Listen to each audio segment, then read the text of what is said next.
Assalomu alaykum. Sizni birinchi modul boshlang'ich funksiyalar modulimizda ko'rib turganimdan xursandman. Bu modulimizda biz jami 6 ta darslik ko'rib chiqamiz. Bu darsliklar page va blog, icon va cover, search, mention va reminder, simple tables and notion templates darsliklardan iborat bo'ladi. Bular 6 ta darslik hammasini alohida ko'rib chiqamiz. Demak, hozirgi bizning darsimiz page va bloglardan iborat. Page va bloglar haqida umumiy ma'lumot berib o'tishim kerak bo'ladi. Page va bloglar Notion asosiy mohiyati hisoblanadi. Notion to'liq pagelar va bloglardan iborat topgan. Ya'ni siz page ochasiz, page'ingizda bloglar, har xil bloglar qo'shib ketishingiz mumkin bo'ladi. Buni hozir namunada siz bilan test qilib ko'ramiz. Masalan, mavjuddan kirib add a page qilamiz, yangi page qo'shamiz. Hop, darsimizga va sizga tushunarli bo'lishi uchun buni birinchi modul boshlang'ich funksiyalar deb nomlaymiz. Funksiyalar. Modul bilan bir xil bo'lib qolmasligi uchun buni qavrishish o'rniga nol qo'yamiz. Mana boshlang'ich funksiyalar yangi ochgan bizning page'imiz. Mana bu yangi page. Endi page ichida siz blog ochasiz. Bu bloglar har xil bo'lishi mumkin. Mana bossangiz, har xil bloglar bo'lishi mumkin. U blog oddiy tekst bo'lishi mumkin yoki heading 1, ya'ni kattaroq, heading 2 ozroq kichikroq, mana u yozib qo'yibdi.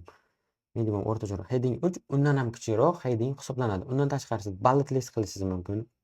Raqamlardan foydalanish mumkin. To do list chiqarish mumkin.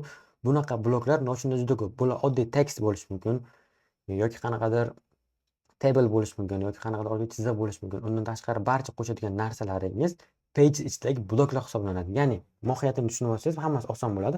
Notion'da page ochasiz, page ichida xuddi g'ishtga o'xshab bloklar qurib ketaverasiz. Hozir aynan biz siz bilan eng boshlang'ich funksiya, ya'ni page va bloklardan foydalanib, ularni imkoniyatlarini qisqacha foydalanib ko'ramiz. Demak, boshladik. Hop, birinchi modul boshlang'ich funksiyalar. Biz bu yerda endi birinchi ochadigan narsamiz heading 3 ochib olamiz. Mana heading 1 ochib, bu juda katta bo'lib ketadi. Biz o'rniga heading 2 ochib olamiz. Heading 2 darslar ketma-ketligi.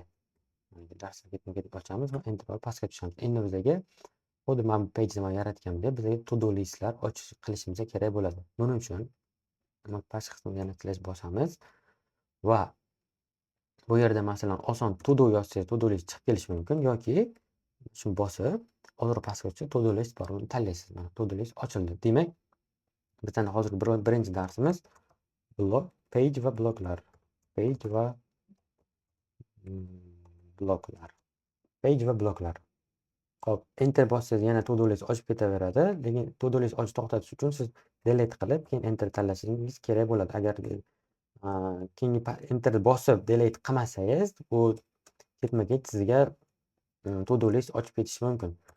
Xo'p, endi keyingi darslarni birma-bir kiritib o'tirmaymiz. Mana bu yerdan copy qilib kiritib qo'ysak bo'ladi. Xo'p, mana bu shaklda copy qilamiz. Qo'lga o'tamiz. Xo'p, barcha darslarimiz tushdi. Endi qarang. Oq fonda qora yozuvlar qanaqadir bir xil bo'lib birikishib ketgan bo'lishi mumkin. Biz o'zimizga qulay tarzda o'qishimizdagi va qanaqadir chiroyliroq dizayn yaratib olishimiz mumkin. Buning uchun birinchi nima qilamiz? Masalan, headingimizni rangini o'zgartiramiz. Xo'p, buni masalan ko'k qilib olamiz. Xo'p, yaxshi chiqdi. Endi qarang, yana bir imkoniyatni ko'rib chiqamiz. Mana bu to do listimizni biz rangini o'zgartirayotganda Notion bizga imkoniyat beradi. Tekstda rangini o'zgartirmoqchimisan yoki backgroundni.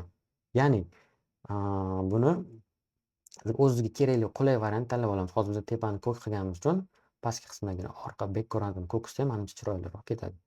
Xo'p. Yaxshi. Demak, buni hammasini mana shunaqa stilga o'tkazib olamiz. Xo'p. Blue background. Mana ekan.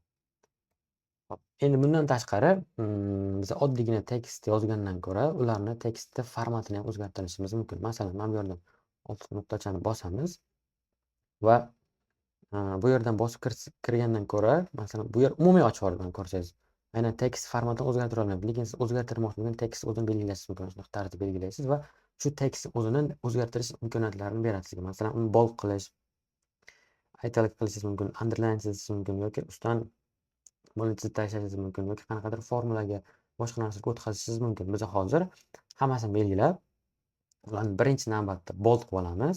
Bu bold qilishda siz Command B bilan ham qilsangiz ham bo'ladi yoki mana shu hammasini belgilab olib, Notion o'z funksiyasi ochilgan holatda ham qilsangiz bo'ladi.